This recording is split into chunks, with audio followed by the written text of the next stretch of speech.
949. So we're talking about philosophy tonight as well. And what age is the appropriate age to introduce children to philosophy?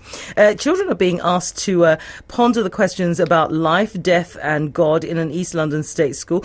Paul Jackson is the head teacher at Gallions Primary School in Beckton, who've been running the Philosophy for Children's course for 6 years. Paul, good evening. Welcome to the programme. Good evening. Hi. Now, just tell us, at what age are these kids introduced to philosophy?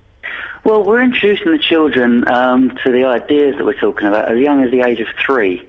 And we're saying we're not teaching pure philosophy, so we're not teaching the children about Socrates and Plato and all of those types of things. We're teaching children about thinking skills. So right at the early age of 3, we're teaching children to be able to communicate with each other and question each other and just kind of question things around them. So with the younger children, we might do something like do something fun. Like we may lay out a carpet and tell them it's a magic carpet, and ask them where might they like the magic carpet to take them, and just get the children to start asking questions and kind of opening up themselves to ideas about the wider world and things that are kind of beyond their own experiences.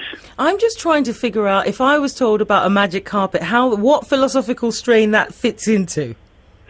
Well, at that point, it's on a very basic level when it's kind of with the 3 and 4 year olds, and it's just teaching them to be able to articulate themselves and teaching them to be able to formulate questions and to ask questions of each other and of things. I mean, I'm talking that's at a basic level with the 3-year-olds. That's kind of introducing the very basics of it. And when we're kind of moving up towards the 7, 8, 9-year-olds, they're asking much bigger questions. Like what? So we'll present the children with a stimulus that could be possibly a story or a work of art or a piece of music, and the children then formulate a question amongst themselves. So we've had children, the stimulus was a globe, and the children, 8 and 9-year-olds, asked the question, why are there countries? Wow. And yeah, absolutely. Yeah. That's a great question. Absolutely. And they talked all about boundaries, and they moved on to languages, and why do we have different languages? Why do we have different religions? Why do we have different beliefs? And the language that we're getting from the children, the questions they're being able to ask and given a chance to answer are phenomenal. And the really good thing about the program that we're offering, the Philosophy for Children program, is that it's totally driven by the children. So they come up with the question and they take it where they want to take it. And where it breaks a little bit with traditional teaching is that we very rarely in schools give children a chance to have that forum, to be able to talk to each other and ask the questions without the teacher telling them what to do and kind of them following the work that's given to them. And we've found that by doing this, it's about an hour a week that we do with the children, and by doing this we're having a massive impact on the rest of the curriculum.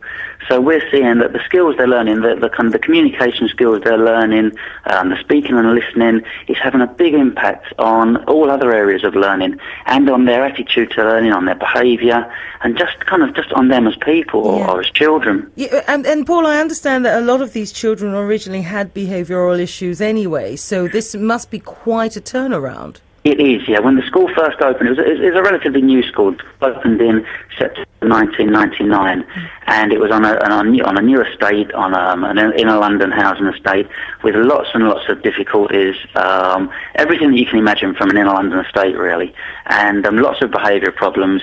And we very quickly realised that we needed to do something to address the behaviour difficulties, the way that the children related to each other, when their natural reaction was, if they had a disagreement, was to go and thump each other, to be honest. And we realised that we very quickly needed to do something to help them to be better at resolving conflicts and better at talking to each other. And that's what this scheme has done, Philosophy for Children. It's enabled them to sit down and disagree. And we're teaching them to be able to see that people have got differences of opinion, and that there are ways about sharing those differences of opinion and of challenging them that aren't aggressive, and that they can have a good discussion about something without necessarily having to agree about it. I mean, one of the quotes I've got from my briefing notes was, Noel saying, philosophy has changed my lifestyle. Now I know I can listen to other people's opinions and I can say what I believe. So it is that idea of being able to say what you believe and not think it's going to be a bomb in the middle of the playground. Absolutely, absolutely.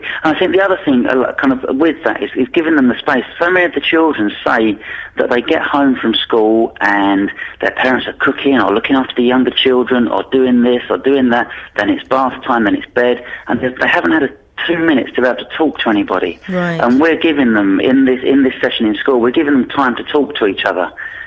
Which lots of the children are saying they're just not getting anymore at home. Yeah. How are the parents reacting to this, though? Because you've been running it for 6 years. Yeah, really, really well.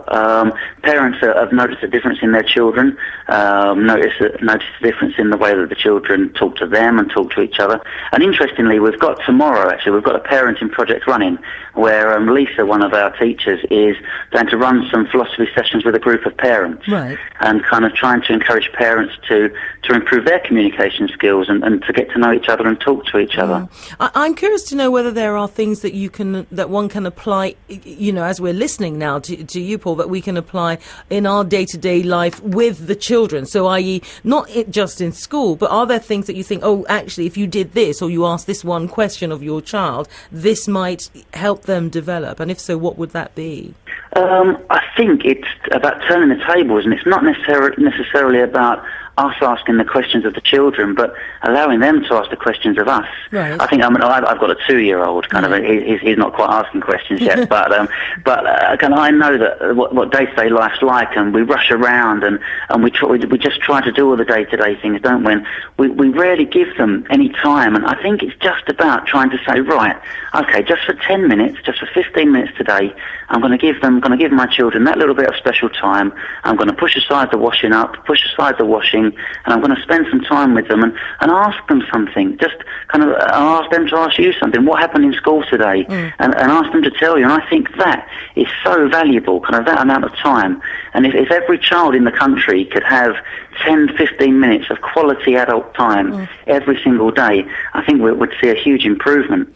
And of course, philosophy deals with the big questions of life. Why are we here? What is the purpose of life? And one of the other things around the issue of death. Now, what are those kind of subjects or those kind of questions? Do the kids get to grips with those kind of things? Because, of course, parents will tend to go, oh, well, if your hamster dies, and this is the example I've been using throughout the programme, what do you say to this child? Do you say, oh, it's gone to heaven? Or do you just say, well, that's the end of life? All of that kind of stuff. So how does it fit into the kind of philosophy for kids? Do you discuss those subjects? We certainly do discuss them, and what we do with it is we say that we as adults or we as teachers haven't got the answer, right, and we won't try to answer the children's questions, but the children will answer each other's questions. So if something did come up, the children have said, I think there was a stimulus, the children were doing a project on the Egyptians, and something came up about the afterlife, and the children asked about, is there life after death? And they answered the question themselves. And what's really good about the school that I'm teaching at Gallions is that we've got a really ethnically diverse group of children. So they're coming from lots of different backgrounds, lots of different religious backgrounds, and they were all able to give over their opinions of what their religion felt. And what they felt, and did they believe it? And they started to challenge kind of their own beliefs in a way about what actually does happen after we die. So rather than I think that, as you say, when pets die and so on, we as parents and as adults try to find a rational reason to give to the children. But I think sometimes we kind of disregard how much children can cope with and how mature children can be. And I think when you hear them talking about it and hear them coming up with what they think will happen, it's really quite powerful. How many of the schools around the country are using this? So you've obviously been doing it for 6 years, but are other schools also embracing this idea of philosophy for kids? There are a fair number. I haven't got any figures in front of me, sure, but we think it's a small percentage of schools in the country, a very small percentage. We've been asked by an organisation. There's an organisation called SAPRE, who are the lead organisation in philosophy for children, and they regulate all the training.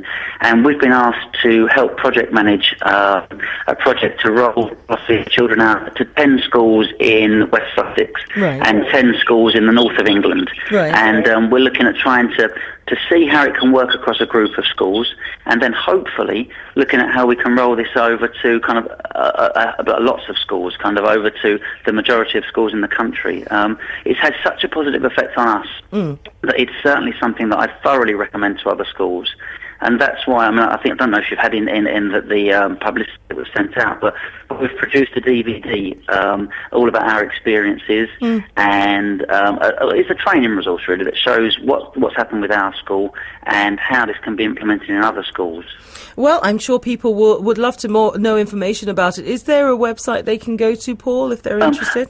Unfortunately, the website's developing, but I can give an email address. Yes, of course. Go ahead. The email address is info, I-N-F-O, at Gallions, Gallions, .newham.sch.uk. Oh, sorry, that just cut out. .sch.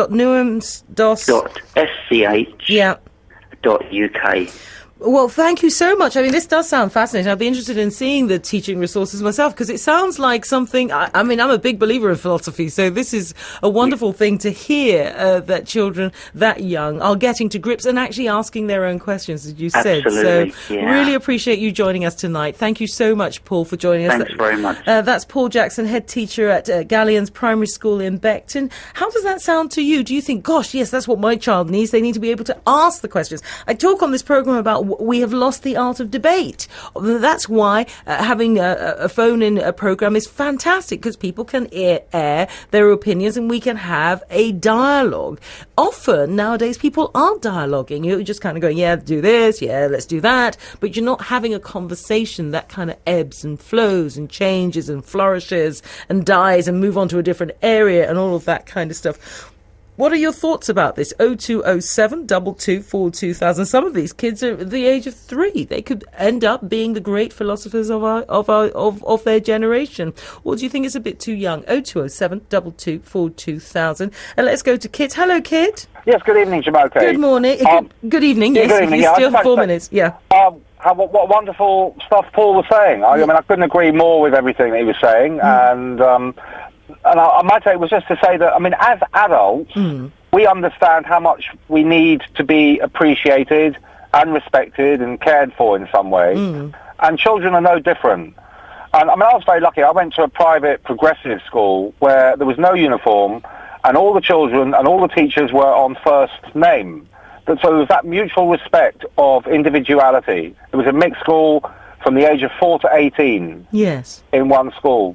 And it was wonderful, and I just think we underestimate how sensitive and we need to give children space and respect them, and not patronise them. Yeah. And I think, it's not personal. One phrase I really do not like at all is kids, because the kids just sounds very patronising to me. And I think they are children, and children understand that they are children, but I've never personally liked the word kids, you know, because, but we shouldn't patronise them. No, and I agree with you. I think, and the way Paul was describing it, it is the application of philosophy that I like. It's the idea that you can apply it, and it's the idea that you can have conversation. Yeah, well, indeed. But that is it, actually respecting the child has a mind of its own, even though, I don't know, 5, 6, whatever age, I don't know what they start at. Well, they start at 3, but I mean, in a very light-handed, in a nice, gentle way. I mean, my own daughter was making up her own words at 3 months, clear words for things. She was naming things at 3 months in her own way. And anyway, we all need to be appreciated, and children are no different, and children are wise, and we mustn't the key thing is not to patronise them, but to give them respect. Yeah, no, absolutely. And respect their individuality, and I think everything Paul said was brilliant, and it should be on the national curriculum everywhere, and should have happened 10 years ago when Tony Blair came into power and said, education. Yeah, indeed. Well, let's see whether other people feel the same. Thanks very much for the call, Kit. 0207 22 2000. Do you think this is the way forward for education? Perhaps you agree with Kit that it should be implemented in our schools in the here and now. What a great a way of actually encouraging children to think in diverse and new ways. How much conversation do you have with your children? Do you sit and talk to them? I mean, the reality is life is rushing by. We're running around doing this, we're running around doing that.